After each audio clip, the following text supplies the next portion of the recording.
Bonjour à toi et bienvenue sur ma chaîne. Hier soir, j'ai regardé. Aujourd'hui, on va parler d'un film que j'ai regardé hier soir. Mais avant ça, si tu aimes la vidéo, veux t'abonner, abonne-toi, ça m'aide beaucoup. Je t'en supplie, abonne-toi. I'm begging, begging, begging you. C'est parti, générique. Hier soir, j'ai regardé un film.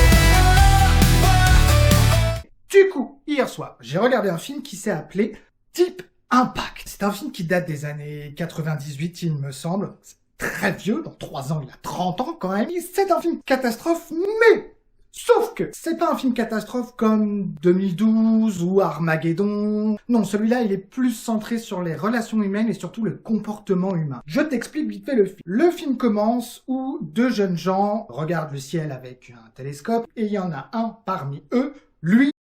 Oh!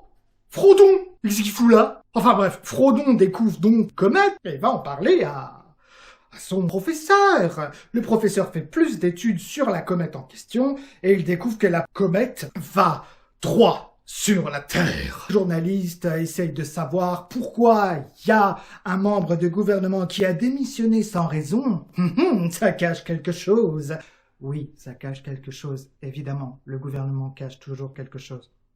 Évidemment, bien sûr, Illuminati. Le film continue comme ça, on suit une jeune journaliste qui veut absolument avoir son scoop, et elle va finir par l'avoir son scoop, car à force de trifouiller à droite à gauche pourquoi cette personne a démissionné du gouvernement, elle finit par se faire embarquer par le FBI, mais alors d'une façon, il n'y a pas plus simple. Je veux dire, il n'y avait pas moins brutal, c'est quand même très brutal pour quelqu'un qui veut juste vous parler. Ils finissent par se retrouver dans une cuisine, évidemment. Pourquoi? Je ne sais pas. Et le président des États-Unis arrive. Le président des États-Unis est ni plus ni moins que Dieu. Enfin, Morgan Freeman, mais pour tout le monde, c'est Dieu. Morgan Freeman lui dit qu'elle aura le scoop avant tout le monde, pendant la conférence de presse. Il faut juste qu'elle se taise. Et elle va le faire. La conférence de presse arrive. Elle comprend pas trop pourquoi tout ce bric-à-brac. Pour si peu, parce qu'elle pensait juste que c'était une histoire de liaison. La conférence arrive, et on apprend que la comète arrive sur la Terre et qu'ils vont envoyer des astronautes exploser la comète. Avec le recul, sachant que le film, je l'avais déjà vu, mais il y a très longtemps, et j'ai vu d'autres films catastrophes, généralement, quand on décide de faire exploser un truc, ça marche pas. Lorsque les journalistes apprennent tout ça, c'est l'effervescence, tout le monde est en panique, Comment ça s'appelle? Le magazine de presse où celle qu'on suit est en pleine effervescence. Pourquoi? Je veux juste savoir pourquoi. En quoi un climatologue et un géologue va-t-il nous aider? Je sais pas. Bah moi non plus. Bref. Les jours passent, les astronautes décollent de la planète pour aller sur la comète et la faire exploser. Ils y vont, évidemment il faut qu'il reste 7 heures parce que sinon le soleil arrive sur la comète et comme c'est une roche de glace, et ben avec du soleil, ça pète. Ça va péter! Les astronautes y vont, il faut qu'ils plantent des ogives dans la comète pour qu'elle puisse bien se scinder. Donc ils le font, il y a un compte à rebours de 7 heures, parce qu'il faut qu'il reste 7 heures, donc ils plantent tout ça, il y a un pont dans le temps de 6 heures, parce qu'on arrive à 15 minutes, ils ont 15 minutes pour finir tout ça, et ils mettent l'ogive dans le trou du coup, mais elle reste coincée. Merde, quel suspense! Un des astronautes décide de descendre dans le trou pour appuyer dessus, mais avec la force de la gravité, il y arrive. Je sais pas comment, mais il y arrive, ne me demandez pas. Tout simplement. Le soleil, malheureusement, le point de non-retour est arrivé. Le soleil arrive. C'est la panique, c'est la tension. Les astronautes sont en train de courir comme ça. Autant vous dire qu'il n'y a aucune tension. Ils courent, et il y en a un qui devient un bouchon de champagne. Il est parti dans les airs. Il s'en va. Voilà, il va mourir. Seul, dérivant dans l'espace. C'est pas grave. Dans quelques années, de toute façon, il y a George Clooney qui va le rejoindre, donc ça lui fera un peu de compagnie. Le film datant d'année 98, on s'attendait à ce que les effets spéciaux ne soient pas aussi bien qu'aujourd'hui. Pas du tout. Ils sont vraiment beaux. Pour 1998, en le regardant de notre point de vue de 2025, mais c'est vachement bien fait. Il y a des films de maintenant,#Expendable 4, qui ne fait pas du tout mieux. C'est même largement mieux que #Expandable4. Du coup, les astronautes retournent dans leur navette, s'éloignent de la comète et décident de la faire péter. Mais, évidemment, vous vous en doutez, ça échoue.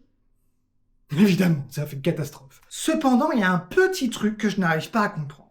La comète, d'après le président des États-Unis d'Amérique, a affirmé qu'elle faisait 11 km de long. Quand ils la font péter, je vais pas remettre le chiffre, elle se scinde en deux. Une petite et une plus grosse. Il y en a une qui fait 10 km et l'autre a fait 2 km. Chez moi, 10 plus 2, ça fait 12. Ça fait pas 11. Du coup, en faisant péter la comète, ils l'ont grossi. Comment ils ont fait ça? La magie du cinéma. Et du coup, c'est la panique sur Terre.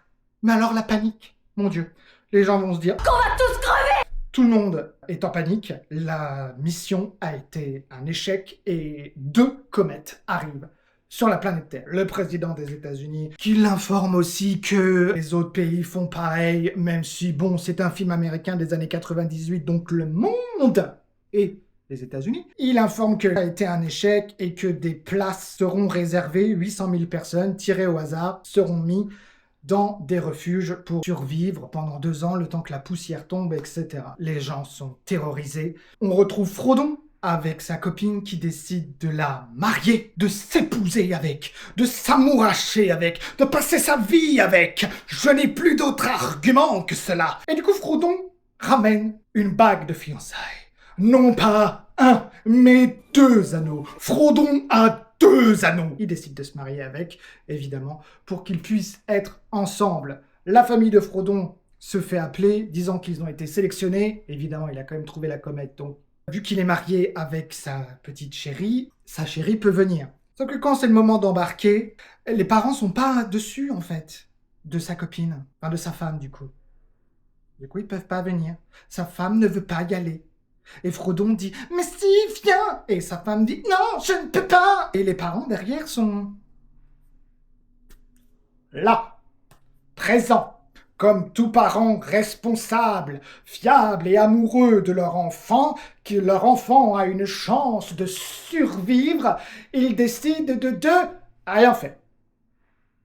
La garder auprès de soi et se dire que advienne qui pourra.